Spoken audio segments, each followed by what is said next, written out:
Hello and welcome today to another episode of Celebrity Customer Experience Riffs with me, Jill Raff, where we riff on anything and everything employee experience to customer experience because I am truly obsessed with outstanding employee experience, creating outstanding customer experience. I believe that your business will increase its revenue due to engaging committed and loyal employees and customers. And it begins from the inside out, which is why my inside out framework is called that. And I guarantee you that outstanding, stellar employee experience will produce outstanding, stellar customer experience. And why celebrity customer experience?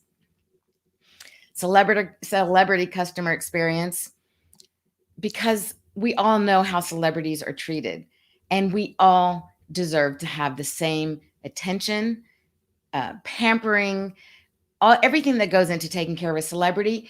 We're all celebrities. All of our money is the same.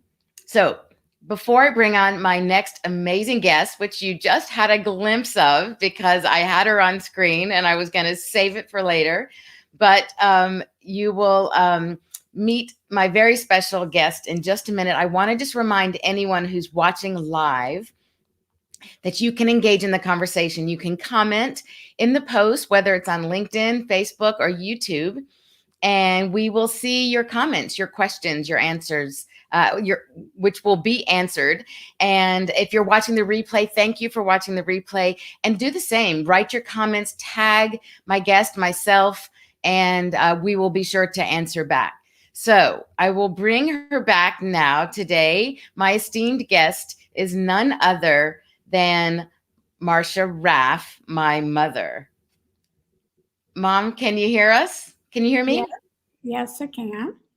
Great. Can you turn your volume up a little bit for us, please? So I want to give you a little bit of background on Marcia Raff, my mom. She's a former McDonald's operator with my dad and turned international professional artist. She and my dad were early adopters into the McDonald's franchise in 1959, 4 years into the establishment of the corporation, with their store being number 150, opened in Ocala, Florida. She's used her design gifts in being responsible for everything front of counter, while my dad was responsible for taking care of everything back of the counter. And she was able to develop all kinds of creative ideas, gift ideas, events, and things, always thinking about the customers, creating a fun and unique experience for them, even though the term customer experience was not coined yet at that time. She's always been a thought leader and at the forefront of creating great customer experience. Years later, Marcia became fascinated with monumental sculpture, setting her goal to create such works of her own to be displayed internationally as public art, and she made this happen. So I'm just going to brag on you a little bit here first, because it's quite exceptional. She's quite exceptional. Everything that she's done, from being a strong businesswoman to being an amazing artist. She's either exhibited or received commissions to create monumental works in London, Stanford University in California, and at 2 different entrances of residential communities in Israel. In 1997, she was awarded a one-woman show in Jacksonville, Florida at the Jacksonville Museum of Contemporary Art. She has 21 monumental sculptures on exhibit internationally, which started out with the first of her 3 separate acceptances to the renowned and very competitive Royal Academy of Art Summer Exhibition in London. Independently from that, she's had 5 pieces of her work exhibited in a selection of art of international artists in Kew Gardens in London. And I was there, and it was pretty amazing. It was just exceptional. The work, the quality of work across the gardens was incredible. Last that I'll mention now, because there's so much to tell about her, but I want to get to the good stuff that I know all of you want to hear about. She also had a one-woman show in New York City at Gracious Home, simultaneously while exhibiting 23 of her, at the time in Gracious Homes, she had 23 of her sculptures being exhibited simultaneously while her sculpture stood proudly in New York City's Broadway Mall at 67th Street and Broadway in the Upper West Side, and in front of this very well-known subway and very busy, subway station, 72nd Street and Broadway. So, Mom, it's such a pleasure. What a nice treat to have you on here today as my guest. And we're going to talk a little bit about how you've used your incredible creativity and your design gifts that even back then you did things, but I don't think you fully recognized who you were as an artist and how you were using your art, creating the customer experience, in that even now, those who view your sculptures around the world, you're giving them pleasure. You're actually thinking of their experience. These in some ways are customers, because usually it's in a garden or a park or a building or somewhere that someone has paid for. So they kind of, in the essence, have customers as well.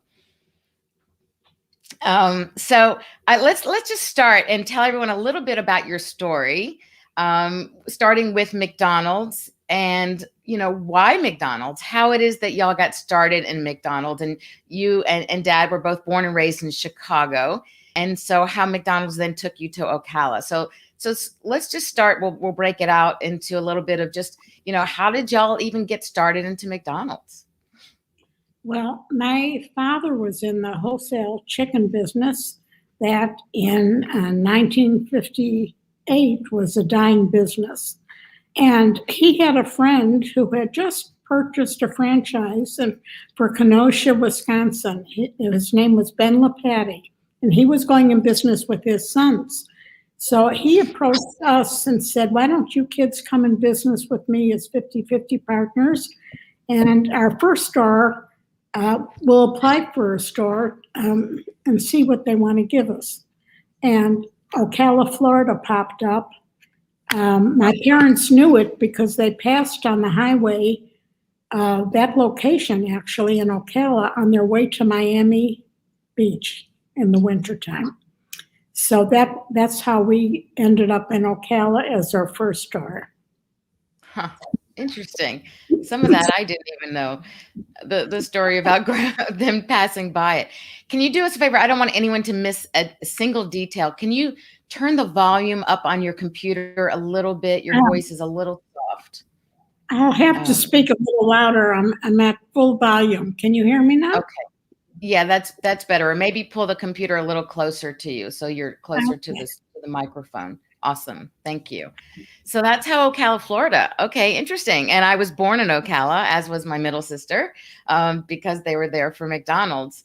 So were y'all afraid? Like at that time, it was a big risk. You had no idea. It wasn't the McDonald's that people know of today, right? It was something that there was an article written in the Gainesville Sun, written on you and Dad and the business. And I remember the journalist asked Dad about getting started and what was it like and borrowing money.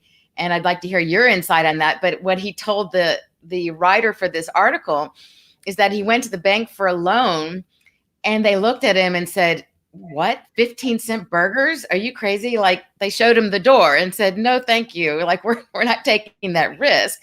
No one was willing to loan him money.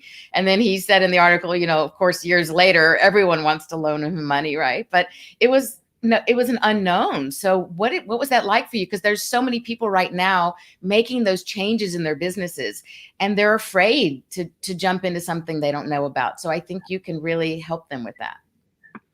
Well, at the time, our franchise fee was going to be $15,000. Actually, I don't remember if it was 15 for us and 15 for my dad, but I remember the number 15. And we borrowed it from my father and my mother and father, and we paid it back. But I do remember very strongly thinking, if this is not successful, it's going to take us the rest of our lives to pay that $15,000 back. And frankly, I don't think at that time, even Ray Kroc had any idea how very successful McDonald's was going to be. Mm.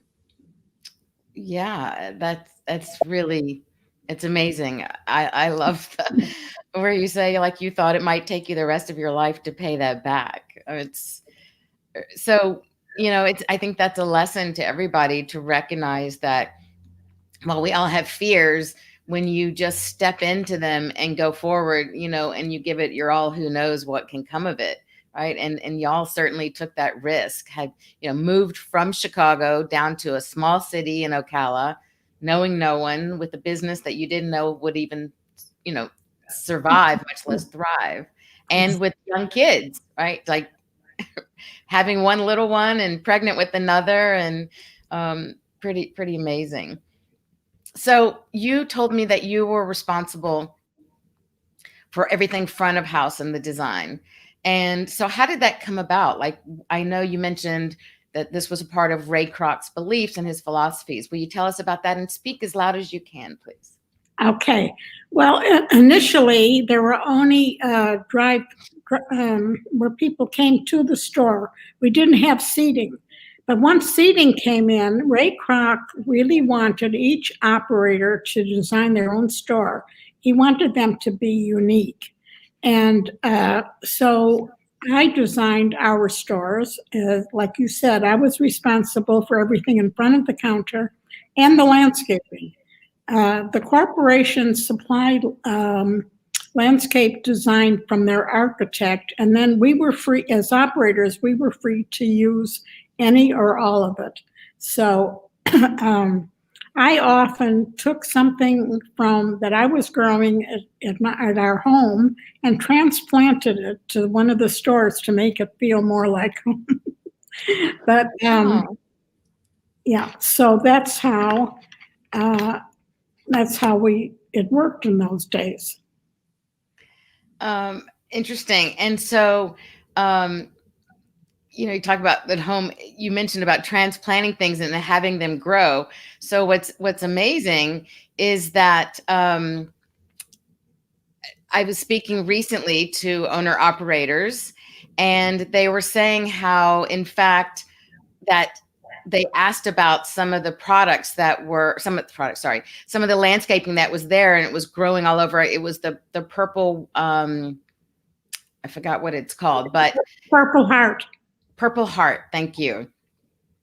And so they were saying how with that it was like everywhere. It was just great ground cover. And they asked one of the managers about it because they were taking on the stores, and they said that was there from Mrs. Raff, that she planted that when they first built the store. And she's like, okay, I'm not touching it then. I'm going to leave it there. So I thought that was really, really interesting to see. I'm just pulling up. I realized that there was some pictures that I want to share with everyone about what as we're talking about this stuff now. And I want to make sure that I have that up on the screen. So hang on one sec, and I'm going to highlight these pictures. Okay, cool. All right. So, so going forward, so you did the landscaping, you did the front of house design, and everyone was different based on its location. So how did you come about deciding which one you wanted to look whichever way? Like, what was your design direction, and what was your thought around making each store kind of be its own store? And here again, Ray Kroc let us know that he really wanted us to design our stores with reference to the city that we were living in. So, for instance, when one of our stores in Columbus, Georgia, I commissioned an artist to paint historic houses from the city. And in Gainesville, one of our stores, I borrowed material from the Natural History Museum and really made a museum in the store. In a closed case, locked case, we had special Native North American, what do you call them? Pottery? Little things that they made. And then on the walls, I bought posters that were of paintings that were done by Native North Americans. So the whole store was Native North American. As a matter of fact, I have a video of being interviewed when we opened that store. We had a big opening, like an art exhibit, and the TV station came and interviewed me. We have a picture which I don't have up now that actually shows it was Daddy, and I think Ronald McDonald or someone was next to him, and behind that you can see the Native American photographs and the paintings and posters that were up. Yes, I got a lot of comments from customers who would call the store just to say that they enjoyed being in these different stores to see such original, they weren't originals, they were posters, but see the work of so many different people and artists that we had exhibits of. That's awesome. So I'm having technical difficulty. I'm working on getting the pictures up to show everybody. So you mentioned the Native American one. What about Georgia O'Keeffe and aquarium and some of the other things? Can you tell us about some of the other ideas that you had? Well, that you did? The Newbury Road store in Gainesville, we opened with an art exhibit of my photographs. I was a fine art photographer at the time. And then I invited other artists in the area to have an exhibit on the walls. So we changed exhibits. And Georgia O'Keeffe was having an exhibit at MoMA in New York. So I went up there and bought posters and put her work on the wall. So we had a Georgia O'Keeffe poster, and we had who was the other artist? I've forgotten now. You had Matisse. Matisse. And so I did the same thing. I put Matisse's photographs of his paintings on the walls, and then a biography. So people who couldn't go to New York could come to our store, read all about Matisse and Georgia O'Keeffe, and see their work. And so that was a lot of fun to do. Yeah, I think I remember it being really received very well. And one of the things, again, I don't know why I'm having a hard time. It's not it says it needed to renew the screen sharing options. So I'm still working on that to show, but you can go ahead and tell people about, with the trays. What did you do with those trays? I knew there was something I wanted to mention and I lost it, but in order to let advertise that we had these exhibits on Newbury Road, we did tray liners. At that time, all the stores had a tray liner, and it said, do you want to see the Matisse exhibit? Go to the McDonald's on Newbury Road. And so we did that. We had tray liners of Matisse and Georgia O'Keeffe to advertise, and we put those in our other stores. I think we had 6 other stores in the area at the time. And so every store would, Archer Road store would have a tray liner telling people they could see the exhibit on Newbury Road. That's awesome. And I remember the fish, I think there were problems with people like knocking on the fish tank or something, but I love the idea that here you were able to incorporate that and bring culture into McDonald's and into the town where otherwise people didn't have access to. Well, the aquarium is an interesting story. That was a very large aquarium. I've forgotten the number of gallons, but it was in the store in Silver Springs in Ocala. And the kids would sit at their seat and tap on the glass, which was very bad for the fish. Mm-hmm. So I put a little plaque that said, "Every little lad and lass, please do not tap the glass." I love it. And that you still remember that. That's so awesome. Another thing about that aquarium, on the gravel on the bottom, I replicated the famous Ryoanji rock garden in Japan. So I think we only had 5 stones. The rock garden in Japan has 25, but I raked the gravel with the the rake marks around the stones. And I knew that probably most people wouldn't recognize it, but it made me feel good to think that we could have a replica in our aquarium. I think that's super awesome. And look, you were able to expose people to a Japanese Zen garden, even the concept, even if it just kind of spurred an idea or to see something that they would otherwise never see, and to understand what that's about and to have that exposure is pretty outstanding. So I see we have some comments. Robbie is joining us. And Anne, thank y'all so much for being here. Robbie, he writes, I love that they just leaped into their dreams. So I'm sorry, Robbie, I'm just saying this now. Yeah, they took a risk and they just leaped into their dream. So Mom, that's to you, right? It was a dream come true. Yes. And then he goes on to say, oh, he's stealing the thunder. We'll talk about this one in a minute. The Big Mac purse was brilliant.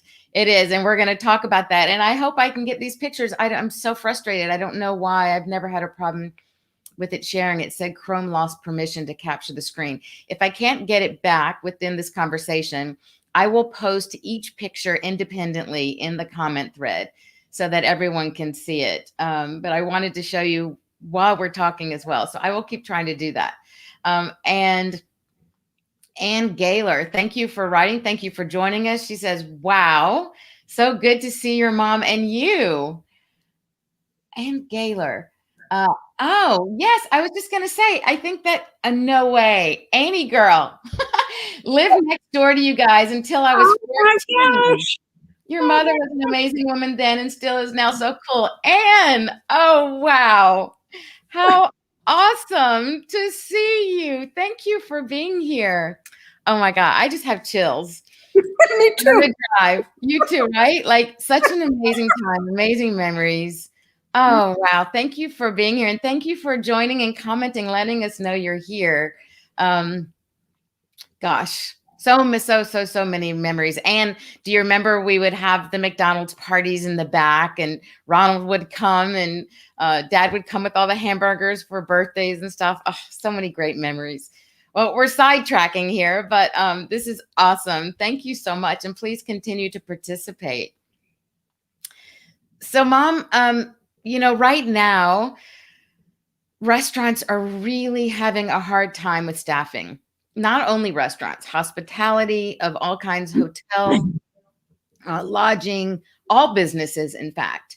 And so I know that was also a challenge for y'all, especially in the early days. So what did you do when, in the beginning, McDonald's was hiring men only, and it was a real problem. So how did y'all resolve that problem? Well, Marshall was the very first person to hire women. And of course, we had to get permission from the corporation. And they didn't like the idea at first, but they realized that this is something they needed to do. And it put them in the forefront, too, of making women more prominent. And actually, I had wanted to design a uniform for them because the men had their hats, and I wanted to make a bow for the women. I never did. And that's my one regret, that I never did do that. I love it. Yeah. So hiring women, and think about that, everyone. Like, granted, we are in 2021, and we have to remember that we're talking about the early 60s, late 50s, early 60s. So it was a different day. So we have to try to remember not to judge what we think of today for what was happening then. And then most women were not in the workforce in that way. So kudos to you and Dad, first of all, for acknowledging and recognizing that women need to be a part of this. And secondly, to McDonald's, to the corporation, for being a leader, right? They were at the forefront of recognizing the importance of women in the industry. And I am sure that having women in the workforce completely and in your stores really affected and changed the employee experience and the customer experience. Yes. I have to give your father full credit for that, because my department was in front. Right. Understandable. So, and actually, at another time, we'll speak about the employee experience piece, which really was my father's responsibility, and it was something that I can speak to later on because if y'all have watched previous episodes or other things that I've written or posted, you'll know that I started working at the age of 7 when I would answer the phone. And, McDonald's is your kind of place. May I help you, please? That was the motto, the slogan at the time.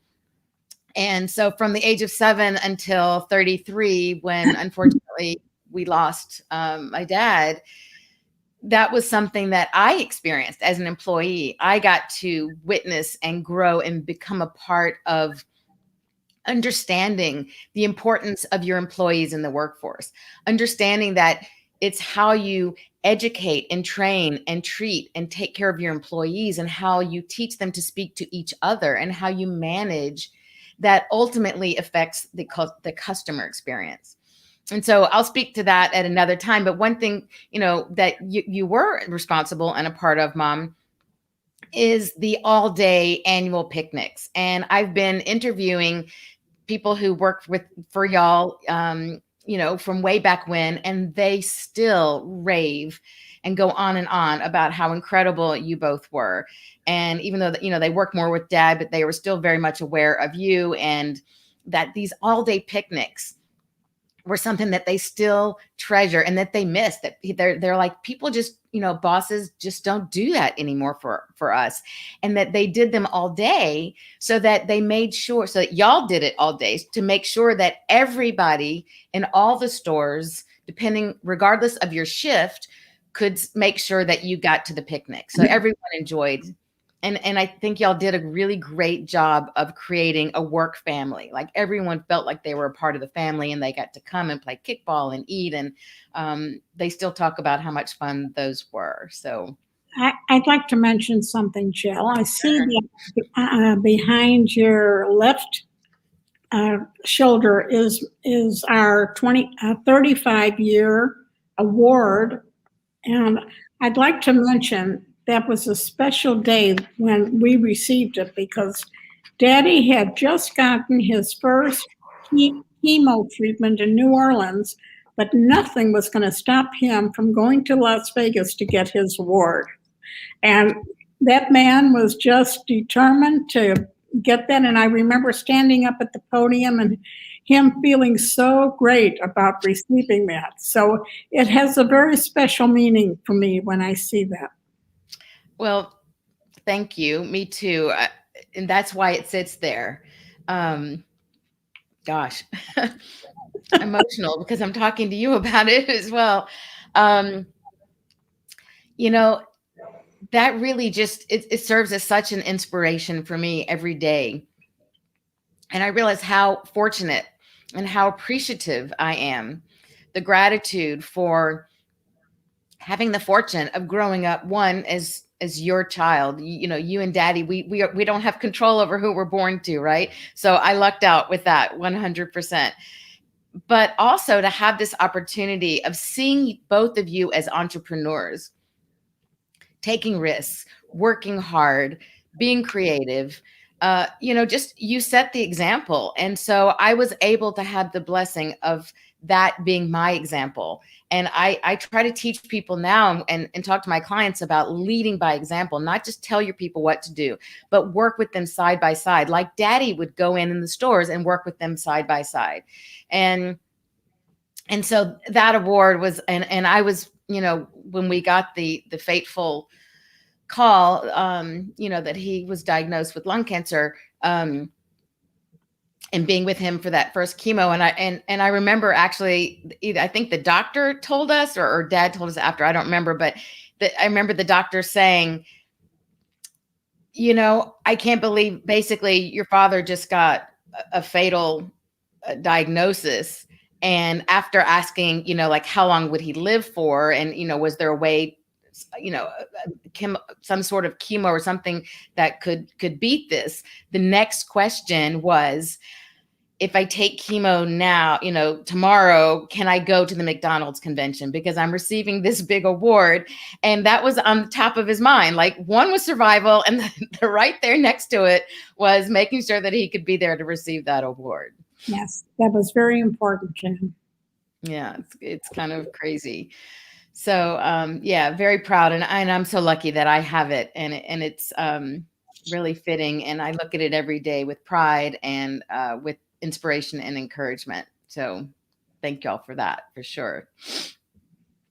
So we're going to go a little bit longer today because there's so many great things to talk about, and I have the fortune of having my mom here to talk about it, and I'm still working at trying to get these pictures up.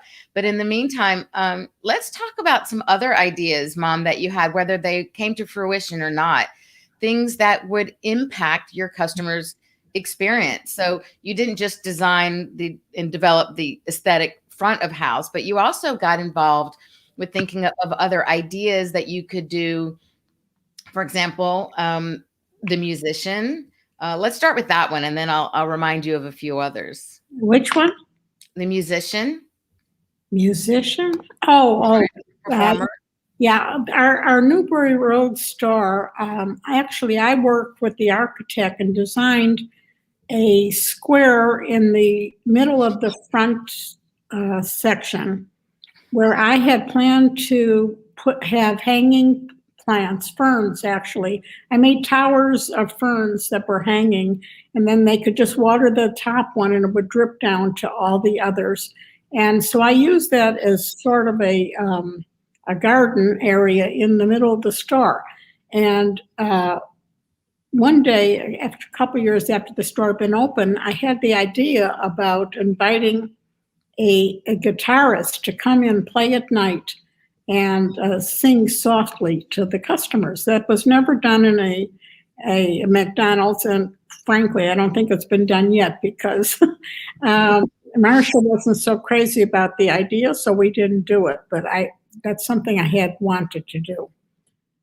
Yeah. But which is really interesting because there's, well, now they're all over, but Whole Foods Market started here in Austin, and their flagship store in one section before COVID had a small area where they had like either one person up to three person little band playing and performing. And I love that. And to me, that's so contemporary. And I think it's another example of how you have always been a trendsetter and a thought leader. And Jill, that was 50 years ago. That's what I mean. Like, that's crazy. I mean, that's amazing. And it's too bad you didn't do it. But hey, there's an idea for all of the rest of you out there to be able to do that now. And what about gift certificates? Oh, that was another one of my ideas when it was not too long after we opened our first store in Columbus, Georgia on Macon Road. One year we sold gift certificates. This was new to the McDonald's system, and it was unique to our store. Mm-hmm. And I think we just typed a letter. If someone bought $5 worth of food or $10 worth of food for their whatever they wanted to give to somebody, I think we just typed a letter. And then I put a poster in the window to suggest they buy a gift certificate and use that as their Christmas gift to the mailman, to their hairdresser. And then shortly after that, the corporation came out with a gift certificate, which I still have some of them. Mm-hmm. When I sold the stores, I took a bunch with me, and I still have some. It looks like a check. And then the next version of that was a Be My Guest card for the operator to gift a customer. Oh, there it is. There's the okay. Liner, the tray liner.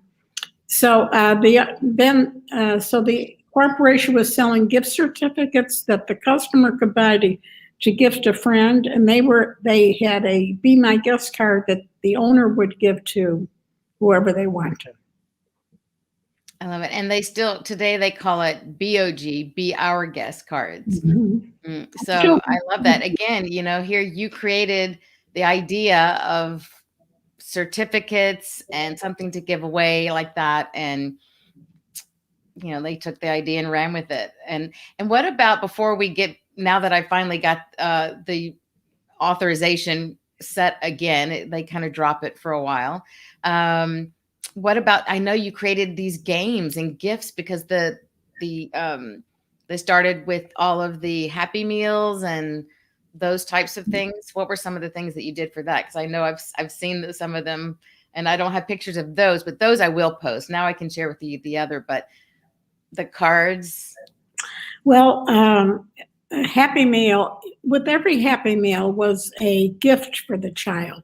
So I wanted to, I came up with some ideas for the Happy Meals to be included. And of course, it was my ambition. I always have a goal that I'm working at to sell something to the whole country. We were only domestic at that point.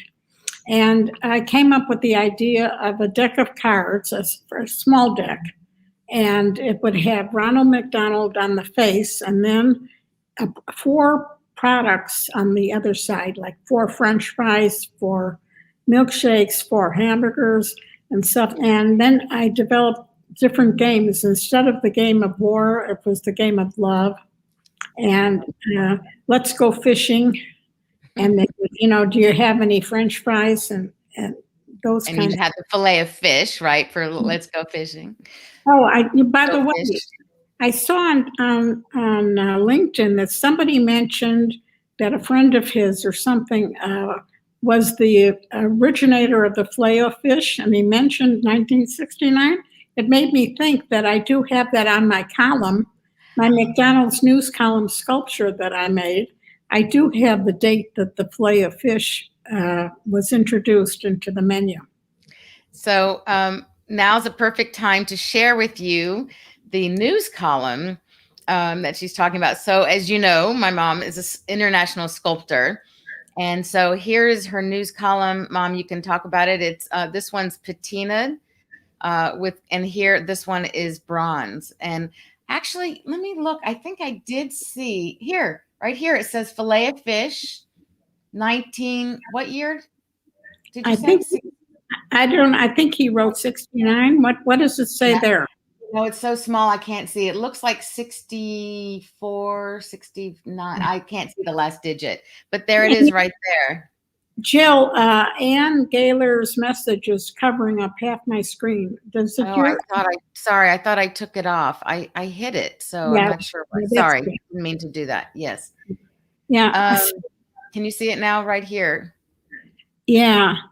So I can't read what it says, but here's the other one. And so you can talk a little bit about your columns, but basically you can see certain key things here where it says store number 1000, Ronald McDonald, Fred Turner, fillet of fish. It actually says chicken, which is surprising because I didn't think they had it the chicken McNuggets, of course. The McDonald Playlands when they came out, gift certificates I see on here, McDonald's International. So very cool. So Mom, what was the inspiration around this one and where is it located now? You also have sold one, right? The corporation. Well, I did. I presented it at a meeting, at a McDonald's regional meeting, and I had orders for, I think, 4. But the Eddies bought them, and Albright had ordered it, and then he changed his mind. So I really, the edition is still open. It was an edition of 9, and they're bronze. And this is a honey colored patina, and the one above it is a bronze with a green and gold patina. And it is all the news about McDonald's. Ray Kroc, when he opened it, and Fred Turner's on there, and when different sandwiches came into the menu. It's like Jill just said. Here's Big Mac, 1970. You see my Big Mac purse on the bottom right here? Yeah, so we're getting there. So and right now, I think there's one in the Tampa Bay office. Is that right? Oh, yeah. They actually, when we sold our stores, they negotiated by saying that if I would do the parking lot, they were going to buy a column for their office. So that sculpture is, I'm assuming it's still there. They bought it and they may have moved it, but it was for the Tampa Bay office. Awesome. So one of the other many other things that you did, and speaking of creative ideas, and Ray Kroc, and y'all knew him personally. He knew you, and he knew of your many creative ideas that you had that you presented to the corporation. And so before we move to what Robbie had commented on with your purses, what was it that Ray Kroc would always say when he would see you and Daddy? What was it he would always say to Daddy? Well, the day that I made my presentation of the Big Mac purse that I was selling, was a decoupage purse. I was lucky enough to have Ray Kroc come to Atlanta. We weren't expecting him. And he came to the meeting and saw me present the purse. And after the meeting, he ordered 6 of them, one for each regional manager's wives. And here's our picture that the photographer from the meeting took, because he and I had talked photography beforehand. And so when he saw that Ray Kroc liked the purse, he said, "Marcia, let me take your picture with Ray." So this is how this came about. But then later in the day, we would go from different meetings in the elevator, and we bumped into Ray Kroc twice or 3 times. And each time we bumped into him, he would say to Marcia, "Your wife is a real entrepreneur." So of course that made me feel good, thinking Ray Kroc said that about me. But also, that was early 70s. That was not a term that was being used often the way it is today. And so to not only acknowledge as an entrepreneur, but also as a woman entrepreneur, that's very cool. I love that. So here you are with Ray and your purse. And then we've heard from, again, someone who's really kept in touch, stayed with McDonald's up until actually still in McDonald's today, all these years later, who started with you and Daddy. We've heard that this purse stayed and is in the McDonald's Museum in Chicago. I don't know if that's true or not. We'll have to try to see if we can find out if that's true. But here is a picture that shows more of the purse. Decoupage was very big then in the 70s. And so tell us about this paper, because a lot of people don't know about this Big Mac paper. Well, that was actually the paper that the Big Mac was wrapped in. And they would wrap it in that, and then they'd have a collar around it that it would sit into. Yes. And the foil, it's silver foil, and it had a paper backing on it to wrap the food in. But with the backing didn't work well on decoupage because it wanted to separate. So the Perlmans, who we know, stopped the presses to get me a roll of foil before the paper was added to it. And I still have much of that paper left. So I'm the only one in the world that has Big Mac wrap paper. And it worked for this purse. And then people loved it so much they asked me to do another one. So I did. Do you have a picture of the? I do. Yeah. So this purse, I wanted a design that from a distance, it just looked like a design. But when you got up close, it said, "McDonald's is my kind of place," which was the slogan of the year. Every year, the advertising came up with a new slogan. This one is showing its wear and tear, but I have a box of that paper as well, too. So you can see in the red, it says McDonald's, and then in blue, the zigzag is my kind of place. And that was the motto that was, when I would answer the phone, that's what we would say. McDonald's is your kind of place, as we're speaking to the customer who calls in. So I love that in the inside. And I just want to go back to the Big Mac one for example, for a second. This is what Robbie referred to, where he said the Big Mac purse is brilliant. Thank you, Robbie. And I'm wondering how Robbie knew about the purse, actually, because I don't think I showed it before. So I'd love to hear about that if you're still with us, Robbie. But one of the things here, you also made the keychain. And then this disc is a wood disc without the keychain part here. You used as coasters, which we still use today in your home. And then, Mom, look at I noticed, which is pretty amazing, the rectangular keychain next to it. Those are the old original arches, the logo. That was the original logo, I think. Did you notice that on the right side? Yes, it is different. But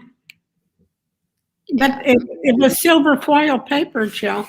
Yeah, which is what made me wonder where that came from, because those are the older, more original arches with the logo. Very cool. So I love this. So for right now, then I'm going to just hold on. Let me open this up a little bit more. I'm going to take the share off for a second. Oh, I do want to go back. I'm going to share so people can see these. So this one we talked about before, the tray liners, where if everyone can, I'm going to make it a little bit bigger so that everyone can see. Oh, wrong button. Here we go. Open this up.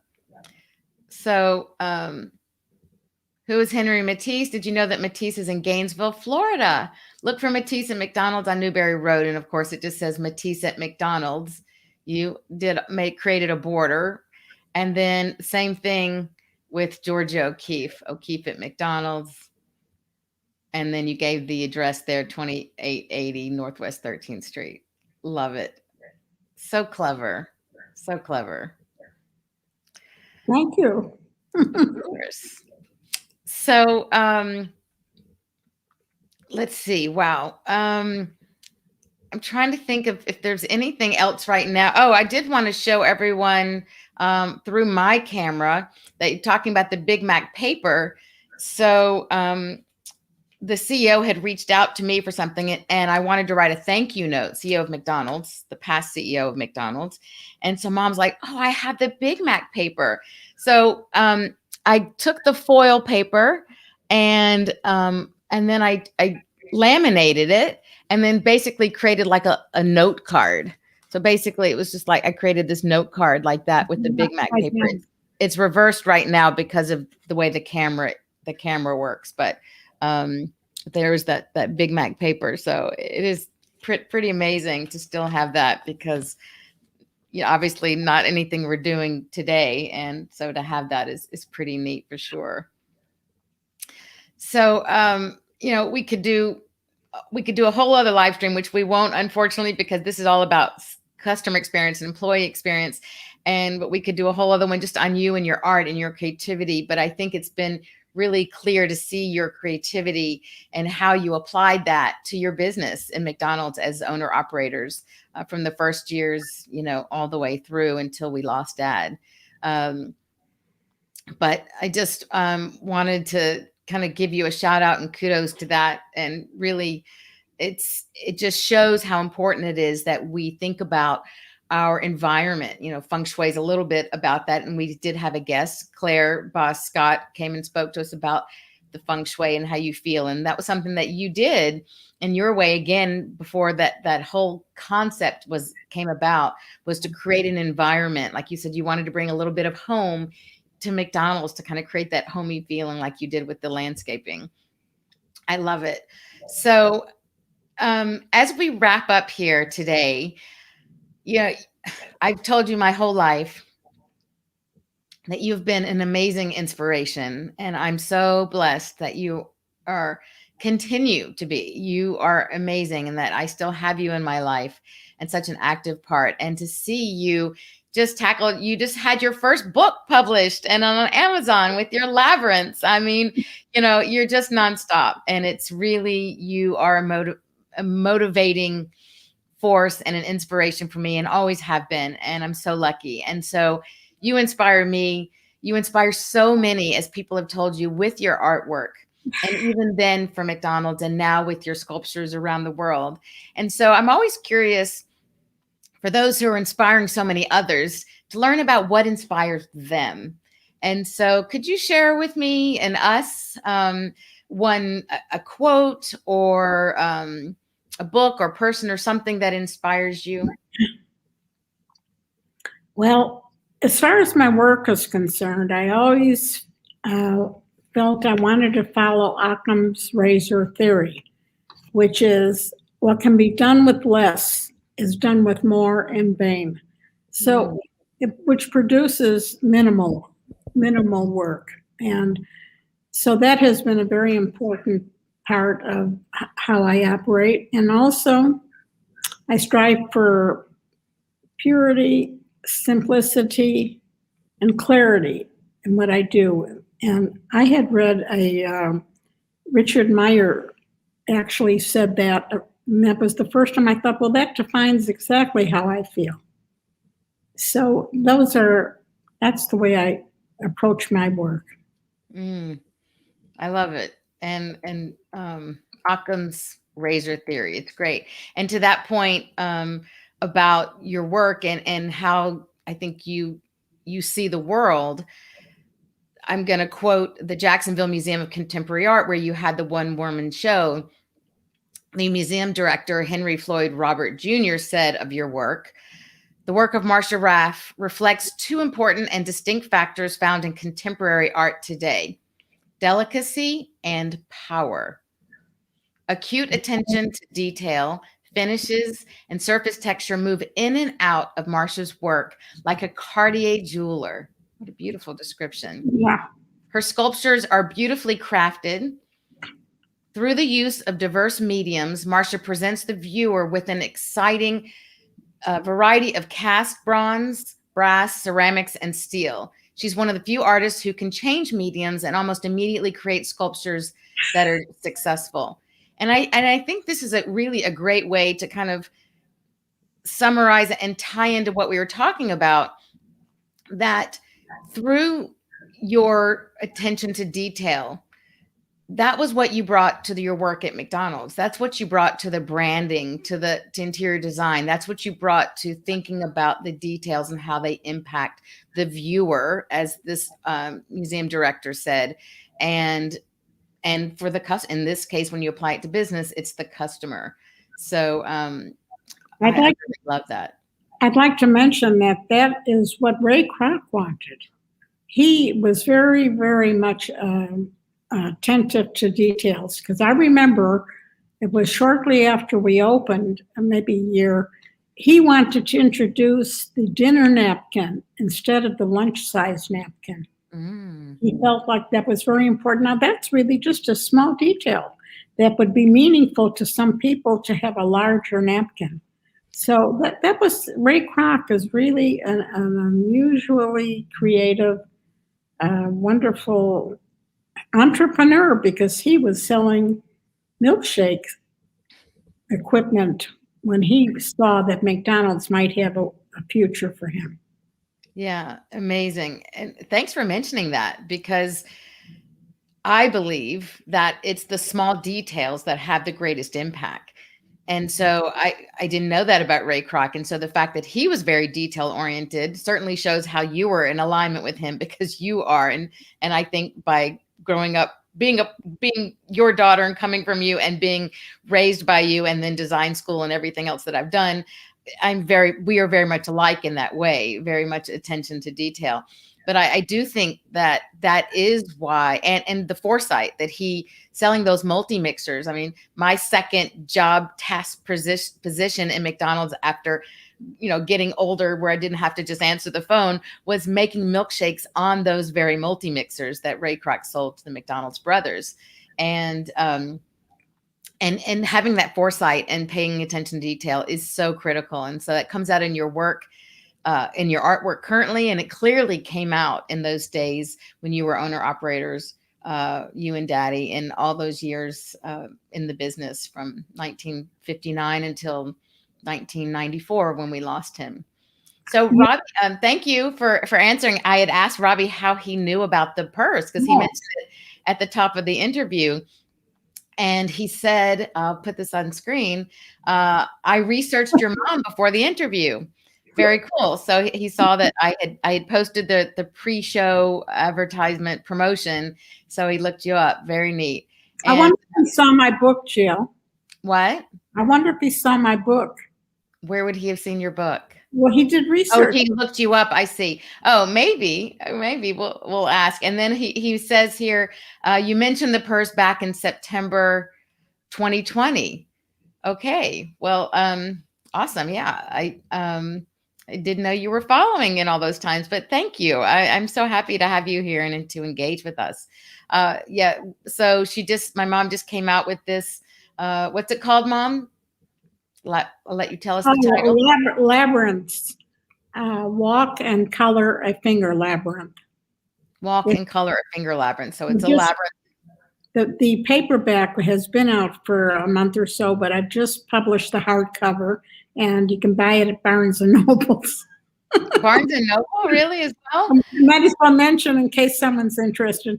And by the way, I want to mention something else, Joe. As I look at us on the screen, it reminds me of our piano teacher when you were about 8 years old, and he called you as my CC, my carbon copy. I wonder if people notice the resemblance between us.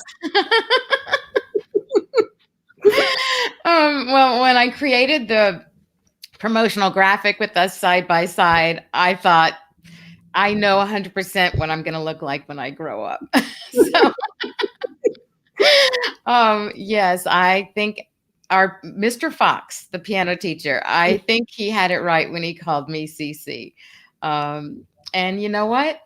I would be honored also to continue my life and to develop myself and continue to produce work all the way and live as long as you and continue being productive in all these years and creative, God willing. Thank you very much. Thank you. Of course, of course. Thanks, Robbie, for your input, and thanks for looking that up. And Anne, thanks for joining us. Anyone else who's watching the replay, please comment. Feel free to ask any questions that you may have, and I'm going to put the contact information up there if you want to reach out to my mom for anything related to questions about this interview. I encourage you to comment and tag her in LinkedIn, Facebook, or YouTube, wherever you're watching from, as well as you can reach out to her directly, Marcia224@me.com, or she's actively on Facebook. And so you can find her under her name at Marcia Raff on Facebook as well. And likewise, if you'd like to reach me, if you have any questions, if you want to run some challenges of your business by anything related to EX to CX, feel free to reach out. You can find me at Jill@JillRaff.com. Raff is R like Ronald, A like apple pie, and double F like French fry. So that's JillRaff.com is the website as well. And Mom, I'm going to say thank you for joining today and take you off, and I'll just bring everyone up to date for what's coming up and meet you backstage. Thank you again. This is awesome. Thank you, Jill. Such a treat. Thanks. So thank you, everyone. I hope you had fun. I hope you enjoyed that. I hope you learned some things, and feel free to continue to engage for sure. Next week, I have another great guest for you, Jeremy Nichols from the hospitality world, actually the recruiting world, specifically for hospitality, and in Florida only. He is an expert in Florida. Most recruiters cover many states. He knows his business. He helps his market in Florida, and he's the man to go to and to learn from, especially today where there is really a staffing issue. We can learn so much from him. So join me next week, Thursday. Robbie says, thank you. Thank you, Robbie. I appreciate you joining us, and join next week as well. So same time, always Thursday, 12 o'clock here, LinkedIn, Facebook, or YouTube. And we'll have another great guest next week, as I just said. And we really look forward to seeing you then. Have a great week in the meantime. And thanks for joining. Cheers.